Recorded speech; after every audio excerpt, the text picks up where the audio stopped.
One second. They're all muted. How do I unmute them? We unmute ourselves. Yes, we hold the space bar. There it is.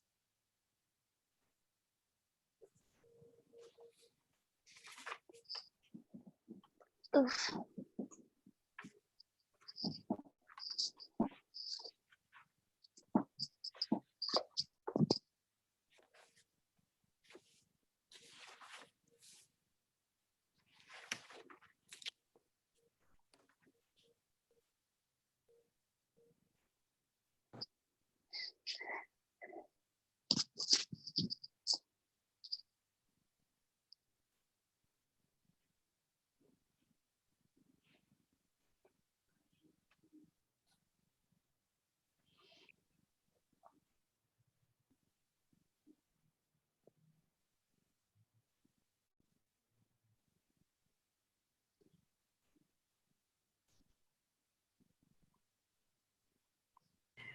Good evening, everyone, and welcome to the Virtual Scholars Day presentation. A little housekeeping before we get started. Please make sure your microphone and video are muted and your computer sound is turned on. The Carl Goodson Honors Program hosts OBU's annual Scholars Day, and Scholars Day is sponsored by OBU's Alpha Tau Student Honors Organization. Scholars Day focuses on the academic achievements accomplished throughout the school year by students from various disciplines. The presentations, posters, and papers are digitally archived on OBU's Scholarly Commons. Today's presentation is by Paige Wright, a senior double major in English and political science. Are you ready to begin your presentation, Paige? Yes, I am. Great. I'll turn it over to you then. Ooh, okay, do I have to keep holding? Can I unmute myself fully? I don't know. Okay, there we go. I'm gonna go ahead and share my screen because I have a PowerPoint. Just because I went back and forth about how I wanted to really present this. And I really thought that it would just be more fun for everybody and more visually appealing than whatever was going to be going on back here to have a PowerPoint to look at in front of you. So I did my thesis over writing short, creative horror stories. And I am also currently working on putting together the rest of the research that I've done for it into an introduction to kind of give a brief overview of why I chose this, how I got into it, and kind of a history of the genre as a whole. And that's what this PowerPoint is mostly going to contain, is a lot of that research and kind of a brief history, just to kind of catch people up if you, like my husband, who is taking our dog on a walk right now, have never really gotten into the horror genre, or if you've never watched horror movies and things of that nature. So I finally came up with the title today. I called it Our Stories, and I'll explain it whenever I talk about my process later on in the presentation. But it really is just a culmination of first-person narratives and kind of exploring that aspect of almost a dissociation of the author from their characters and how characters can kind of take on a life of their own. So that's kind of where a little short excerpt of why that title and why now. So the first thing I'm going to do is I'm going to give y'all a little quote, and I'm actually misquoting it. It's from an actress. I can't, let me see if I can put up my, one second, because I played with it. I'm not good at technology, and I'm really not good at PowerPoints in general. So trying to get my reader's notes has been a time. I've practiced Zooms with a couple of people, and I still am struggling with it. But this particular quote is from the actress Ashley Bell. She's most well known in the horror community for playing in The Last Exorcist, which was kind of Exorcist movies, religious horror, that kind of thing really kind of boomed in the 2000 teens and things of that nature, whenever religion and paranoia kind of became a real issue surrounding mental health. So she was talking about actually playing a possessed person, but for all intents and purposes, I also kind of relate to this. When you're playing the devil, you're playing the ultimate evil. you're pushed way outside of your comfort zone, emotionally, mentally, and physically. That's when things really get fun. So we'll talk about that later on as well with the process and how I kind of got to where my stories are today. But the story of how I kind of got into horror, oh goodness gracious. The story of how I got into horror is really kind of convoluted. I was and still am a huge scaredy cat. I am terrified of the dark. I do not go into haunted houses. I only watch horror movies with people that I know and trust. I'm not big on watching them with people I don't know. And it kind of stems from this idea of whenever I was really, really little, like I think 4 or 5, which shows you how I don't remember things from these points in time. My dad, who is a really big guy, always has been, really tall, really towering, and my mom is super short, so it just makes it all the much more intimidating when you're a child and you see that huge discrepancy in heights. But he would always have these Halloween parties at his job where they would have costume contests. And my family is very competitive, so he got really into it and had 3 almost exact replicas of 3 very iconic characters from the horror genre. And the first one I distinctly remember is his Frankenstein costume, which consists of a replica of the Universal Studios monster's mask, a jumpsuit that he found, not a jumpsuit, an old like big blocky 80s style black suit that he had found in an antique place, I believe, or he had it already. I really can't remember the story behind it. And then these huge work boots that he had put inserts in to actually make himself taller, which was, not fun for me. And I distinctly remember coming down the hallway whenever I was really young, and my parents had just bought these blue or purple or red Halloween bulbs, and they were playing around with them in the living room. And I come around the corner and I just see this huge guy dressed as Frankenstein standing under a colored light bulb, and it freaked me out. Ran, hid in the closet, would not come out, would not look at my dad, I was not having any part of it. And a part of me associated that with the movie Frankenstein, the classical Universal Studios movie. And in it, there's a scene where Frankenstein accidentally kills a little girl. And so all I could think whenever I was looking at my dad is, danger, I'm gonna die. And so after that, no horror movies, wasn't having it, was always hiding. My sisters, who are not big fraidy cats, will watch anything. And up until I was 12, I would not watch a horror movie.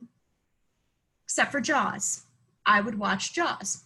I was terrified of fireworks. So every 4th of July, my parents would keep me home and we would rent one of the 4 Jaws movies. And I would cry every time they blew up Jaws. And I slept with a stuffed shark, as well as a stuffed Bride of Frankenstein and a stuffed Wolfman. So I obviously have some issues with deciding where my loyalties lie. But I was terrified of fireworks up until I was also 12. So 12 is about the time that I actually got comfortable with the idea of horror. Then I transferred to public school from Christian schools, and that'll kind of feature into some of the history of stuff. But if you were in junior high or high school at around 2010, 2012, that's when the scene and like this idea of emo really became kind of a huge thing, with MySpace and Tumblr and that kind of new social media culture coming through. People really were kind of exploring this, not necessarily new fashion. Everyone had always had like gothics and things of that nature, but really we were called scene kids. And I remember whenever I was transferring to BB public schools, my mom was told by a cashier, oh, you need to make sure your kids don't fall in with any of the groups like the scene kids or the hit kids, because there had been a run through one day organized by the Hicks where they started wailing on all the emo kids that they saw. And that was a really big deal in BB at that time. So of course, I transferred to public school and my friends are the emo kids. So I had the pale makeup, the dark clothing, the bleached raggedy hair. I went full in, and I really kind of struggled a lot with relating my friends and my style and the things that they did and then the music that they listened to my Christian faith. And so that kind of really took on this whole idea of, well, how do I feel about certain things? How do I feel about subversive cultures? And how do I feel about Christianity? And how do I kind of make those two things work together for me?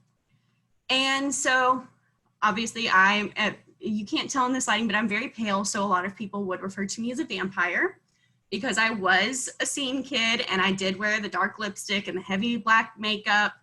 So I really did kind of look ill all the time. My mom just wanted me to wear a little bit of blush, wouldn't do it, wasn't having it. So that's kind of where I started immersing myself in subversive cultures and this idea of dark things and different things and beating the status quo and all of that kind of stuff. And horror really does go into that. If you read Stephen King's Danse Macabre, he is obviously a prolific horror writer and just a writer in general. He wrote things like The Green Mile, which, while devastating and a real social commentary, it's not necessarily considered horror all the time. And he wrote this book kind of explaining and going through the horror genre and how he looked at it. And he made the comment that the horror genre is really a conservative genre. And I had never really thought about it that way, but it does teach you to fear the other. It plays on that intrinsic fear of, this is different, this is scary, this is foreign, I don't like it, I'm gonna fight against it. And horror kind of re-stigmatizes it in a way where it's like, yes, you should fear this thing, this is a monster, this is evil, this is different. And that kind of became something that I was really interested in, is this idea of other, and is it really that bad, or is it really this evil thing, or is this just kind of permeating our culture to fear things that are unknown? And so that's kind of why I got into horror. But the question why Halloween is so important to me, I have no clue. I have asked myself that many times. I don't really know how it became my favorite holiday. I just know that I have loved it for years. I now do Halloween parties with my friends. We kind of go all out with the costumes. I'm Sigma Tau Delta president right now, and I initiated our new members in full werewolf makeup. Like, it's the thing that I look forward to every year. So I don't know why it's important to me, but the question is out there, and I'll explore that later in my adult life. So a brief history of horror. Let's start with the basics. So the first kind of instance we get of horror and what it means to be evil or what it means to be supernatural is 1235 with the Inquisition. Well, first it's folklore and fairy tales, but I did not want to go into that whole history of this idea of demons and paganism and all of that. But just know, folklore, fairy tales, the Brothers Grimm, all their stuff that does come For the record, we did talk about Beowulf. We did talk about Beowulf. So there's this idea of, it's been around forever. Like, even in the Bible, you have the devil and you have the snake, and people are kind of scared of snakes sometimes. So you have this intrinsic fear of, there's something supernatural out there. There's something scary. We should be worried. And there are monsters. So 1235 with the Inquisition, that's where we really see a surge of supernatural interest again, and anything that was other was associated with witchcraft, heresy, and hell. So as you know, Catholic Church, we're inquiring, if you're not Christian, we're going to torture you, all the good things.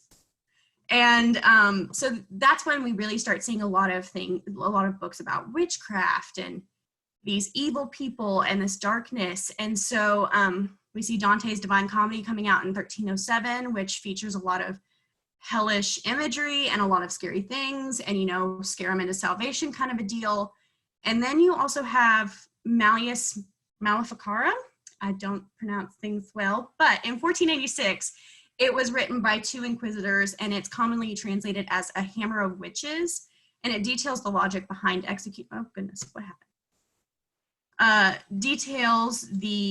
lost my place. It details the logic behind executing witches at this time, or witches, and was also considered a book on demonology by some in the society. The Catholic Church kind of came out and said that that was not really there. It didn't go with biblical principles and things of that nature. So they kind of poo-pooed on it, but a lot of people, especially common folks, still read it just because you're going to read the things that kind of validate those fears.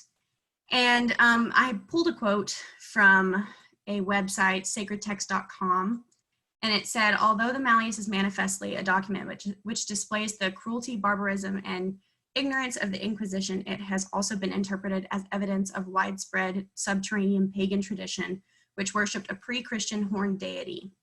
So we still have this idea of demonology, the other supernatural horror. Everyone knows that demons are scary. We should not watch Paranormal Activity because the demons are going to come out of the TV and get you, according to someone on my volleyball team whenever they heard I watched it. And then we get to the first Gothic novel, Horace Walpole's Castle of Otranto. It's an O word. And it's kind of the introduction to this idea of the Gothic novel.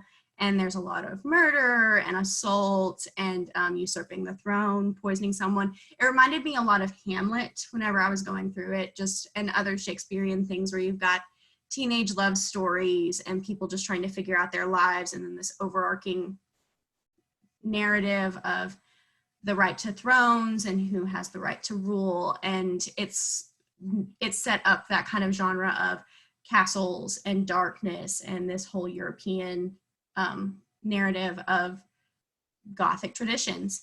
And so then we get to the Brothers Grimm and horror for children, which are more popular ones nowadays are R.L. Stein's things. But before that, we had the Brothers Grimm, and before Disney got a hold of them.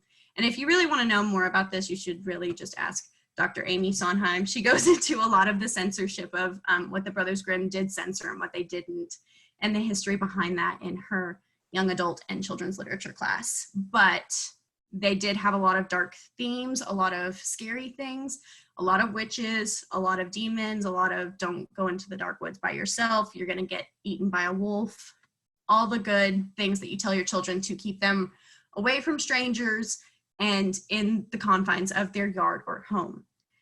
And then in 1840, we get the Penny Dreadfuls, aka Penny Bloods, or I can't remember the other name. There's a third name, but they're most commonly known as the Penny Dreadfuls.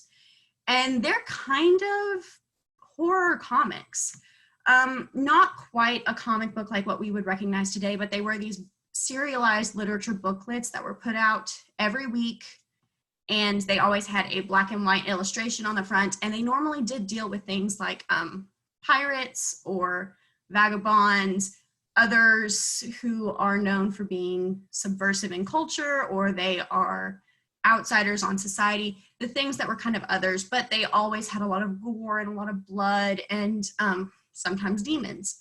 So that's where we kind of get the horror comic almost. And that actually comes back, especially with the Hellraiser franchise. If you've ever seen that, based off of Clive Barker's short story, he actually continued that franchise into a comic book series, and horror comics have really become a thing. And then in 1872, we go into a more Gothic tradition. And so you get Frankenstein, you get the vampire, and you get Edgar Allan Poe first introducing his stories in 1833. But he kind of built up in that time period. So 1893, that's when they just kind of say, this is modern horror. This is where we are. We kind of divulge into, you've got, I had some books listed, but I'm looking for it.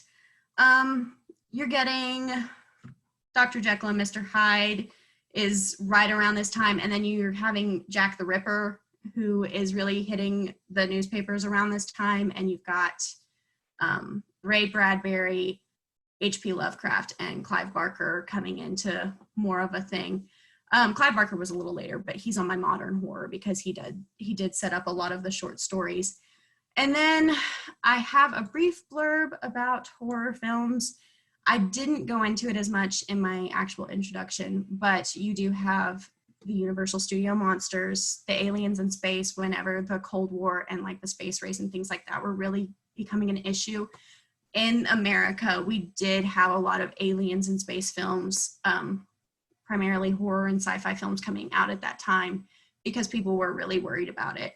And then modern horror, and I actually did a paper on this looking at adaptations, but it also applied, it was for Professor Pittman's Am Lit class, and it also applies to just genre overall. It's kind of a modern horror just from here on out, where you really deal with things like religious horrors and body horror and technology fears, especially like Y2K in the 90s. You had a lot of that stuff. So that's a little like sped up version of what I've looked at.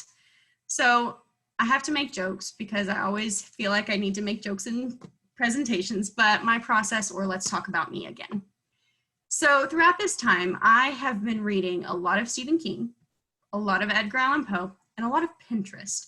So if you're not a big social media user, I don't post a lot, but I do read a lot of stuff, and Pinterest has actually got so many, way too many short little like paragraphs or sentences or horror things, just where people have posted them on Tumblr, or they post them to Wattpad, things of that nature, where it's writing and you're sharing these ideas, and Pinterest kind of collects all of them and puts them in a thing.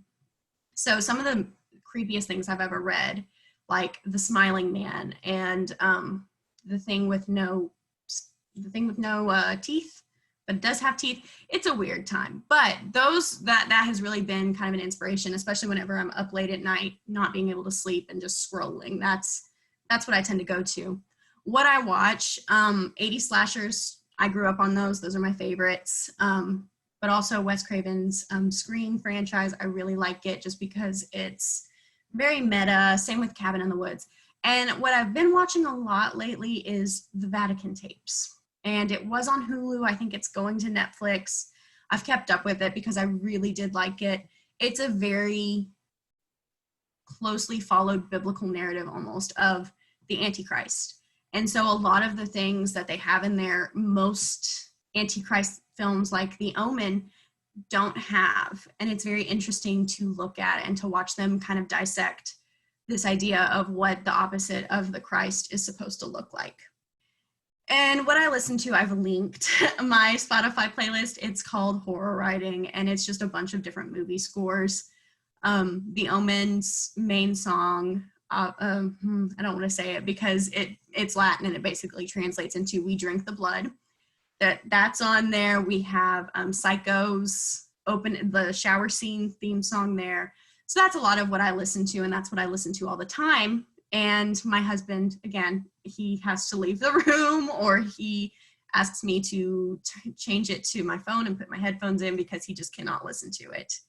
And then I also have been immersed in podcasts, true crime and actual like horror history. So Nightmare University and Penning Terror are more along the lines of academic horror. And then Serial Killers and Female Killers, those are podcasts about true crime, which I actually pull a lot from for my own stories. And a lot of my inspiration is just had in class. I will make little notes. One day, I'm not going to say which professor because I haven't asked if I can share this quote with him. I don't know how he feels about quoting, but he made the comment about how the study of humans is a lot harder than normal science because you can't open up a person and see how they work on the inside. And my mind, I went, well, not legally, but, and so that kind of got to a point where I was like, okay, I can do something with that. Which also, if you subvert yourself in all this stuff, eventually those kinds of little thoughts come out and you're like, oh, maybe I should go read my Bible for a little while. This doesn't seem healthy. And so that's kind of where my process is just immersing myself in everything and kind of ignoring any other genre. And it can be a headache and you get really desensitized and nothing scares you. And so that's why the Vatican tapes really just got me, because I actually physically jumped in that during that movie. And Chris looked at me and said, that's what got you? After everything that we've watched, that's what gets you. And it's one of those things where when you get to a point where you've been desensitized or you've watched so many things, it does take a little bit to get you. But when it does get you, it's good. That's a little spiel on, subversiveness. But my style of writing is first-person narrative. and it's typically psychological thrillers and dealing with personal trauma. And that's the way I describe it is it's a dissociative tactic that removes me from the narrative and allows me to exist through the character, giving the character the ability to speak for themselves. They take emotions and trauma that I or others have experienced in different scenarios to allow a voice for victims to come through without being overly triggering or commonplace.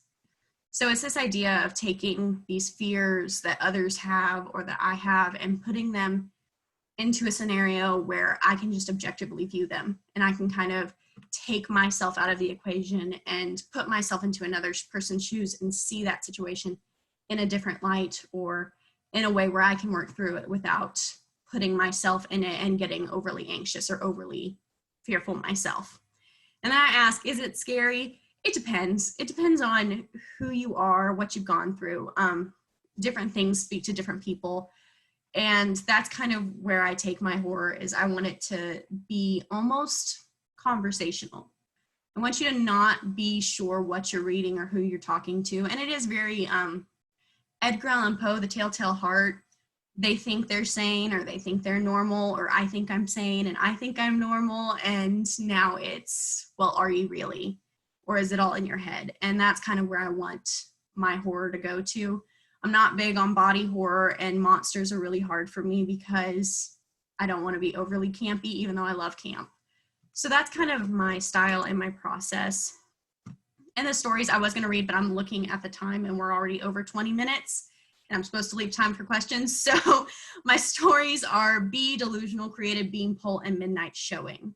B is from a student aspect. It's this idea of stress and how it affects you. Delusional is, it's about someone who doesn't quite fit in and they're trying to figure it out and they kind of take a weird path to do it. Created is from a broken family standpoint and what happens whenever a child isn't given the care or the nurturing that they need. Beanpole is, it's a little bit more personal to me, but it does deal a lot with this idea of a bystander almost, and what do you do whenever you see something that you aren't sure about and you don't want to get involved, but should you get involved? And then Midnight Showing is Children of the Corn meets cults. It's kind of a very, it's almost a life narrative for someone told in little paragraphs of growing up in a situation where they don't really know what's going on, but they trust their caretaker that everything's going to be okay. And in the end, it's not, but he can't break that cycle, so he just goes along with it. And as a devout JBP follower, I subscribe to the mantra, so what, who cares? And I think that the so what, who cares for this, besides just being very therapeutic and very cathartic for someone who does have a lot of stuff to work through or does use writing as a way to kind of process what's happening in their lives, it's also a chance to explore a passion that I've had since I was 13 of horror and this idea of studying what I want to study versus studying what I have to study. And, you know, it's nice to add to a universal genre that has existed from the beginning of time. And it is kind of an accomplishment for myself. And hopefully, you know, I know that there are a lot of people, especially in the Christian faith, who avoid talking about things like horror or demons or mental health. And I think that part of this is to kind of help break that and to also say there are ways to talk about it and there are ways to get through it without just smiling and everything's good and praising and worshiping 24/7. Sometimes it's okay to let that darkness kind of flow out of you and work itself out on the page. So I think that that's why it matters, especially to me. So, questions, comments, concerns, critiques? I have a question, Paige. Yes. Okay, so you've been a consultant in the Writing Center for 3 years. Yes. You've been in the Academic Success Center for 2, yes? 3. 3, at 3 as well. Okay, so how has working in both of these places where you help, consult, tutor people with their writing, how has that influenced your own process in writing these stories? It has made me be more open to letting other people read it. just because I'm very self-conscious about my own writing style, and I really don't like other people reading it. I did not let Chris read any of this up until yesterday, because I just have a huge fear of it. But it has made me a little bit more open to this idea of writing as a process and a journey that you take with other people, rather than being a solo endeavor where you're just putting something on the page and going, well, that's there and it's good and I like it, so it's fine. But it's also kind of made me more aware of what I do and how my brain works, and how maybe if I think about papers the way other people think about them, or if I allow someone else to play their own devil's advocate for my stuff, it gives me better ideas, and it takes the story to where it needs to go, rather than where I'm just stuck in a place where it doesn't need to be, kind of a deal. Thank you.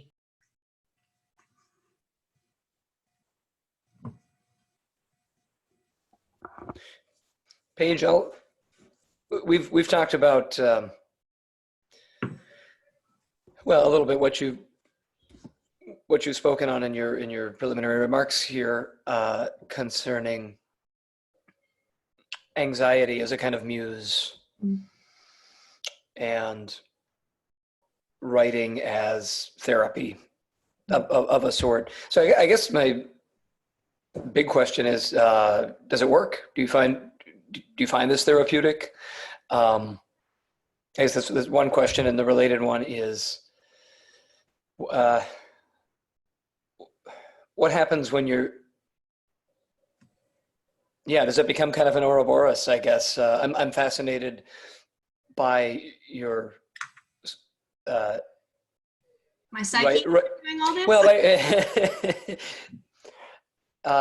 yeah, well, because of how much I recognize. I mean, I love that some of your stories deal with the anxiety of academic work, and I think your stories have an added resonance these days, where the work that we're all trying to continue to do can be therapy. Maybe it can be a distraction from, but it can also make things worse, because it just, it's adding to the anxiety. So anyway, I guess I'm wondering what, just can you talk a little bit about that cycle of having to write anxiously about your anxiety? I think that it's a little bit harder for me to want to write whenever I feel that pressure for the academic side of things. So I found myself really just staring at a blank screen for a long time whenever I felt like, oh, I need this deadline to get met and it has to be now. But it is also very therapeutic whenever you do get into that, you know the story, you know where you want it to go, you have a character fully developed in your head that you need to get out. And I think that that's kind of how it's therapeutic for me, maybe not necessarily for everyone else, but for me, it's a way to get all of my thoughts out of my head and onto a piece of paper in front of me. And they're not my thoughts, they're someone else's thoughts. So I can look at them and say, oh, I'm not the crazy one. They're just the crazy one. It's not me. So I think that it's therapeutic in that it does allow me to kind of process on the page, if that makes sense. But at the same time, it increases more anxieties around other areas where I've dealt with, well, this is out there now. What if someone reads it? And what if it's awful? Or what if someone reads it and they think that it's, I need to be admitted somewhere? Or what if someone reads it and they're like, there's no way this girl is married to a youth pastor, because how could she be? She's evil. So, you take those you take your dark thoughts and you let them kind of flow out of you. You take those dark stories that you enjoy so much and you put them out. And it's therapeutic to get them out and to get those feelings out and to kind of see them work themselves out in a really satisfying way, or maybe not so satisfying depending on the day. And then it kind of adds another level of anxiety of, what are people going to think? And I think that's a very Christian response to things, because we do have a high level of, what are people going to think? What is this going to look like? What is going to happen? But with just the writing, it's very therapeutic to have a routine. I have kind of enjoyed getting to that aspect of, I have my tea or my water and I'm here and I'm going to write for 30 minutes to an hour, and Chris is going to take the dog away and we're going to it's Paige's me time. And so she's going to write. And whenever I'm not thinking about the academic side of things, it is very therapeutic to just get it all out and to say, these are my thoughts. What can I do with them? How can I manipulate them to make them make sense and to process it that way? So in that way it is. In the academic side, it's not very therapeutic. It's more of a, I've got a deadline and I don't want to hit it, but I've got to because I have to have a decent grade on this. So I think it depends on how you approach it. All work and no play makes Paige a dull girl. Not dull, insane. Oh. Very, very different. Mhm. I think Chris would prefer me to not work as much because he does not enjoy the amount of intensity that it comes from it. Like I said, the music stresses him out. So Paige, what is your hope for these stories? What do you envision or want to happen for your future as a writer? I want to continue getting better at horror.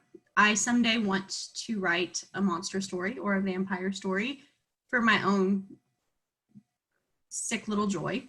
But I think my hopes for this work is, one, to scare people or to entertain them, but two, to kind of let people know that it's okay to have those conversations and it's okay to tell those kinds of stories, even if they're real. Like, there are a lot of dark stories that are real and that do happen to people and they do affect their mental health. And I think that putting stuff out there that kind of reflects that about our society and letting people know it's okay to talk about it and it's okay to participate in a conversation where maybe you don't feel super comfortable talking about it, and this is a way you can do it.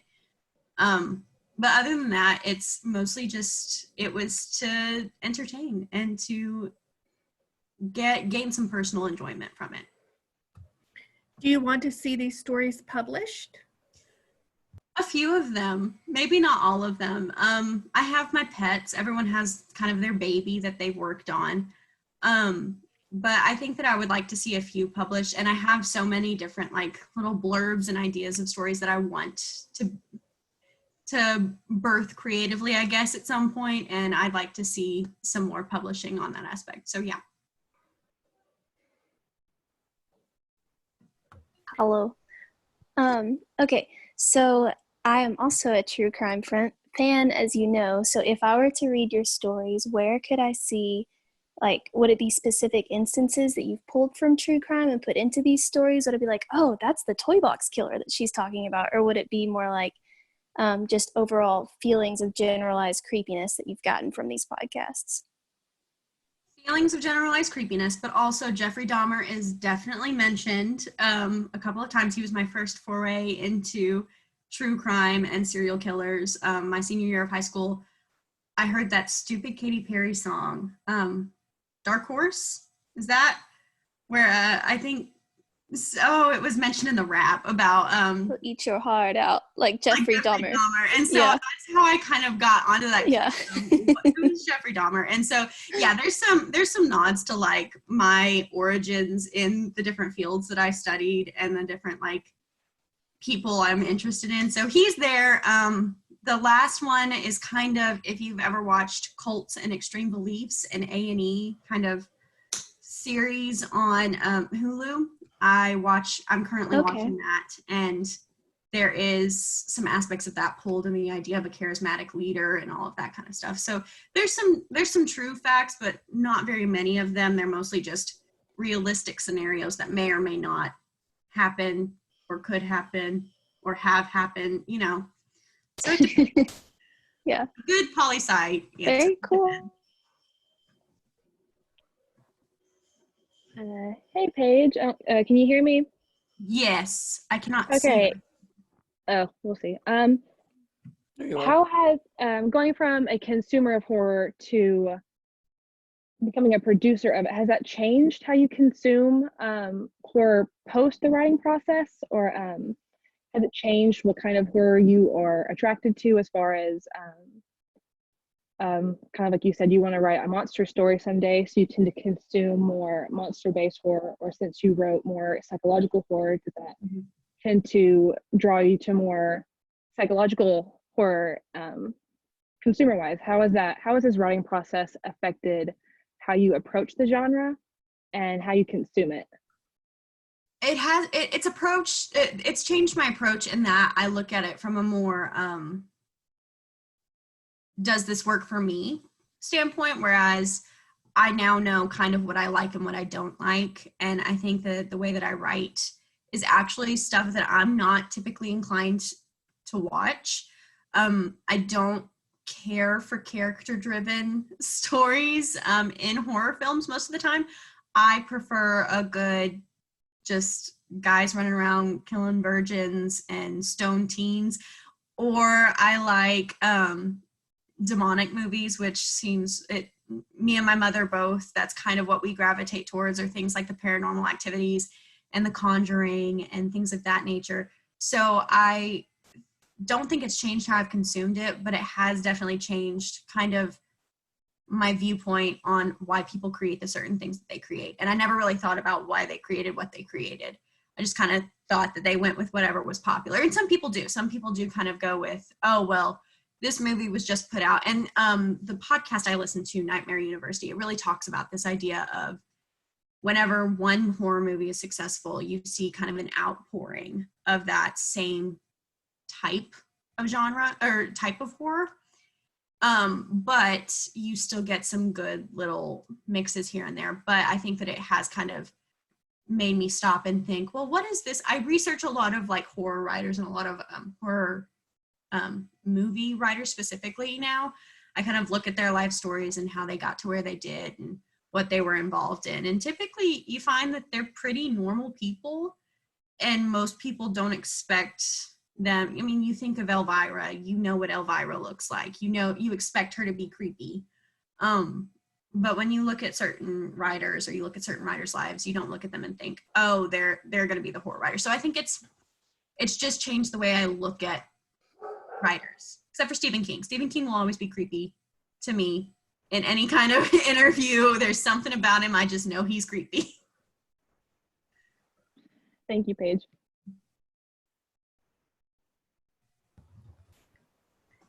Any other questions for Paige? Well, thank you very much, Paige, for a wonderful presentation.